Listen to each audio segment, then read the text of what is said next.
पहलगाम में हुए आतंकी हमले के बाद में भारत सरकार ने इंडस वाटर ट्रीटी को सस्पेंड कर दिया। तो इस वीडियो में आज हम इंडस वाटर ट्रीटी को ही समझेंगे। देखो, जिन्ना ने ना एक बार ये कहा था कि पाकिस्तान पूरी तरह से डेजर्ट बन जाए, ये चलेगा, लेकिन पाकिस्तान हिंदू द्वारा दिए गए पानी पर डिपेंड नहीं रहेगा। और वहीं नेहरू ने कहा था कि इंडस वाटर बेसिन का पानी दोनों देशों के लिए काफी है।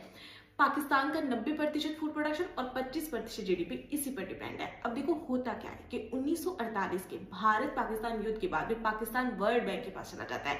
तब वर्ल्ड बैंक ने भारत और पाकिस्तान के बीच में 1960 में इस ट्रीटी को साइन करवाया, जिसे हम इंडस वाटर ट्रीटी के नाम से जानते हैं। अब हम नए से मैप के जरिए समझते हैं। इंडस और उसकी ट्रिब्यूटरी नदियां भारत से निकलकर पाकिस्तान में जाती हैं। तो टेक्निकली भारत एक अपर रिपेरियन नेशन है और पाकिस्तान एक डाउन स्ट्रीम रिपेरियन नेशन है।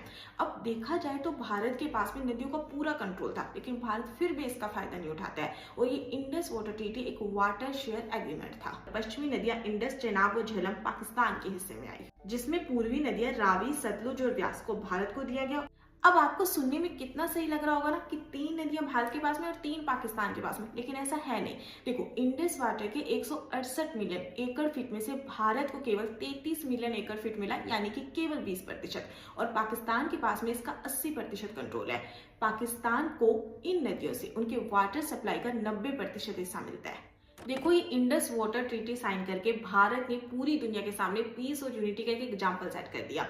उस समय नेहरू को ये लगा था कि ये ट्रीटी पाकिस्तान की तरफ दोस्ती का हाथ हो सकती है और इससे दोनों देशों के बीच में शांति रहेगी।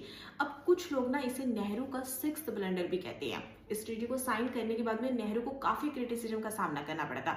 खुद कांग्रेस के एमपीज ने भी इसका जमकर विरोध किया था। और अगर हम आज देखें ना, तो भी पाकिस्तान अपनी हरकतों से बाज नहीं आया है। पाकिस्तान ने आतंकवादियों को पनाह दी, हमारे देश में आतंकवादी हमले कराए, और अब तो खुद पाकिस्तान के रक्षा मंत्री ने इसे एक्सेप्ट भी कर लिया है। हमने इंडस वाटर ट्रीटी को सस्पेंड कर दिया है। तो एक सवाल ना आपके दिमाग में आ रहा होगा कि क्या इंडस रिवर सिस्टम के पानी को पाकिस्तान में जाने से भी रोका जा सकता है?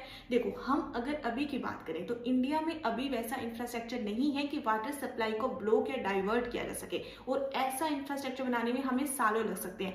फिलहाल अभी इंडिया वाटर सप्लाई को केवल 5 से 10% तक ही कम कर सकता है।